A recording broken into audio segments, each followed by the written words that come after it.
I would like to open up to questions for the next 15 minutes.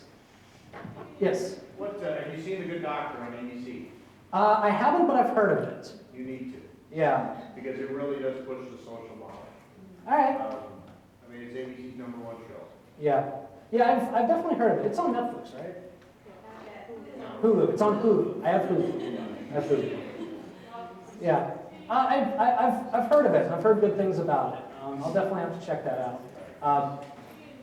But one thing I would like to throw out is another important thing about autism is making sure that it's portrayed correctly in media. Now, there's no one way to portray autism. When a lot of people say autism, they immediately think of Rain Man. And yeah, that's one image of autism, but there's a lot of images of autism. We have a saying in the autism community. You met one autistic? You met one autistic. So I'm looking forward to watching that at some point. I'm sure that I'll make some kind of video about it. That's another thing.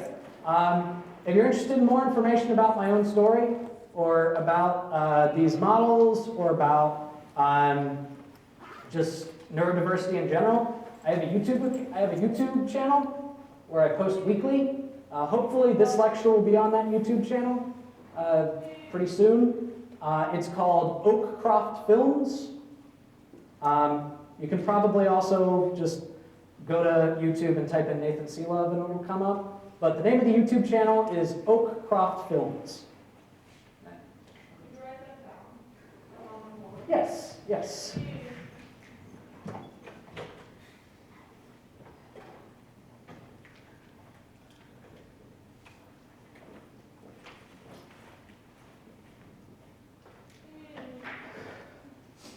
Yes.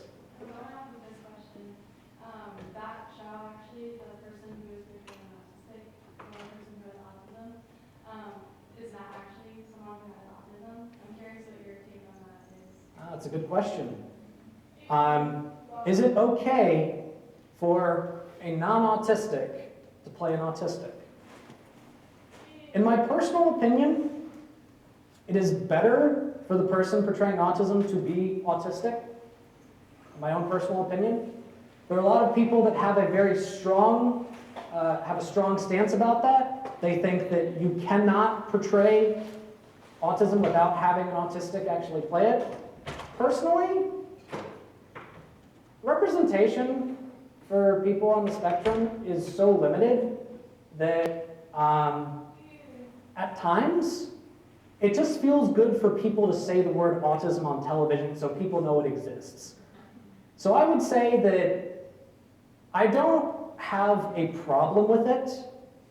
I have a problem if they don't research the character by talking actual autistics.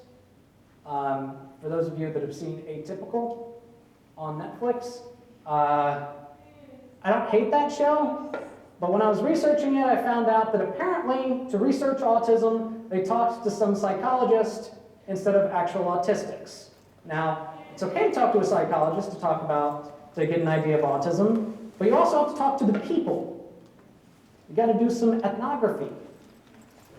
So, I'm not against non-autistics playing autistics, but it is better to have people that actually have the experience. Several students in the audience are from speech-language pathology program who will be future speech-language pathologists, and because that field works in the medical model as well as hopefully pushing the social model, what advice do you have for those of us who might be professionals? I would say, so are there any specifics that you would... Well, we end up working with a lot of kids in the schools who are on the spectrum, and work on social skills, communication skills, and just getting some take and advice on, obviously valuing those uniqueness that comes with having autism, but also knowing that you're working in a medical model of therapy and services. Absolutely. Well, first off, what I would say is that in any situation where you are working with people on the spectrum, For sensitivity, if you're questioning whether you want to call them autistic or a person with autism, ask. Ask what they're more comfortable with. And with regard to actually working with them, I would say that, first off, don't view them as a special condition, as a condition that you're working with. Think of them as a person. Like, don't think of this as some kind of challenge. Think of it as a relationship that you're building. Also, see if you can find what they're interested in. Their special interests, their special skills, and work on those. See if you can work on those and see if you can hone those. Or see if you can transfer them into skills that have practical benefits. And what I mean by that is there's a lot of autistics that can tell you absolutely everything about dinosaurs. And that's really cool, but there's not a lot of practical applications for that. So it's finding ways of having practical applications for that. Does that make sense? You said that Sylvia really helped you. Can you explain or describe how she did that? Yes. So what Sylvia does for me is sensory relief. This is how I answer when someone asks me in public. I say sensory relief, deep pressure therapy, and being a physical barrier. So sensory relief, sometimes she will get in what's called a closer, where she will get in between my legs and she'll sit down, and the pressure on my legs helps to ease some of that tension. Sometimes if things get bad, she'll get on my lap and apply deep pressure therapy, which can sometimes be sometimes get me out of potentially having a meltdown in a matter of minutes, which is really nice. In fact, quick story, when I first came back with Sylvia in 7th grade, my parents had a parent-teacher conference with my math teacher. And she said, "Oh, Nathan, he's so great. He's always paying attention. He's always focused. He's never off track. He's always answering questions correctly. He's doing great in my class." And my parents' response was, "Nathan Selove? Our son? The guy with the dog. We talking about the same Nathan here?" Because like I said, it was an overnight change, pretty much. Now, I can't necessarily say that that is going to be the experience for any autistic that tries to get a service dog. It might take longer than that. It might not even benefit. But the possibility exists. There's a lot of negative kind of social stigma around the idea of vaccinations being linked to autism. Okay, we got this. Okay. How do you deal with that as someone who is autistic and kind of knowing that society views autism as something that's worse than an incurable disease? Yeah, that hurts a lot. That hurts. So one line that I often say is, first off, vaccines did not create autistics, but autistics probably created vaccines. So, first off, vaccines don't cause autism. That is fact. I'm sorry if there are any anti-vaxxers in here. You're wrong. That idea comes from a study by a man named Andrew Wakefield, who I believe was in Britain at the time, where he basically was paid by a bunch of pharmaceutical companies to do this study on a bunch of autistic children to try to find a link between vaccines and autism, because it's a lot cheaper to vaccinate someone, but pharmaceutical companies make more money if they're able to sell people Band-Aid solutions rather than a cure that keeps a disease from ever happening in the first place. So they paid this guy to have the study. He put these children through a lot of unethical experiments in order to try to find a link. He published it, and it was very quickly taken out of that scientific journal that it was published in after they discovered it, after it gained traction, and hundreds and hundreds of studies have been carried out to try to replicate it, to try to find that link, and it has not found it. So first off, it's BS. Second off, it is really sad that we've gotten to the point where there are people that would rather their child have a potentially life-threatening disease than to be like me. I mean, I'm a pain in the ass, but I'm not that much of a pain in the ass. So, thank you for asking. Do you plan on getting another dog after Selove? Yes, actually, I'm in the process of getting a successor dog right now, and I've actually been matched with one.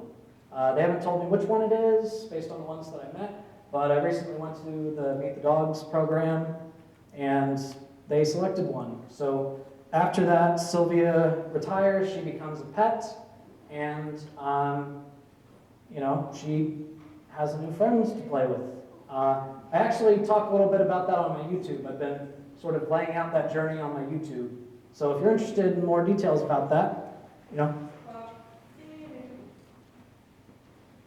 What are some things your parents did to help be like beneficial to you, whether it was school or something, rather than, or to help advocate for you rather than to be your voice? Yeah. Well, first off, there was a whole sub-story to this where basically I had some problems with the school board that didn't want me to be in the school with the dog. There's some more about that story online. I didn't want to get into it today. But my parents were such great advocates. They basically harassed the school board and handpicked teachers throughout my childhood and harassed teachers until I got specifically teachers that they knew would be the best to help me with autism. Also, and this actually goes to the question about the people that might be working with children on the spectrum. One thing that they did that really helped was they were able to create an IEP that gave me what we called chill time. So what this means is if I was ever in a classroom where things were getting really bad, I was having sensory overload, we would always make sure that I had a place to go that was sensory friendly, that I could just relax, and I could let sensory levels go down. After I had Sylvia, where I could just be with Sylvia. So that's another thing that is very beneficial when working with children on the spectrum. Making sure that they have a place that's sensory friendly that they can go. Yeah. So we have time for one more question, and then we're going to wrap it up. And final one? Yes. Hi. So do you believe that it's important to be diagnosed within the system? Personally, yes. Personally, yes, because being diagnosed, first off, gives you the ability, gives you access to certain accommodations that you wouldn't otherwise have, particularly if you're going through a school system or an employment. I mean, to myself, it personally feels very empowering to be able to say, yes, I have a diagnosis. Also, you know, depending on how laws will change over the next few years, it might also provide benefits if laws are passed that basically expand medical programs. So I absolutely do advocate for achieving a diagnosis if you can. If you can't, then you know, nothing to be ashamed of.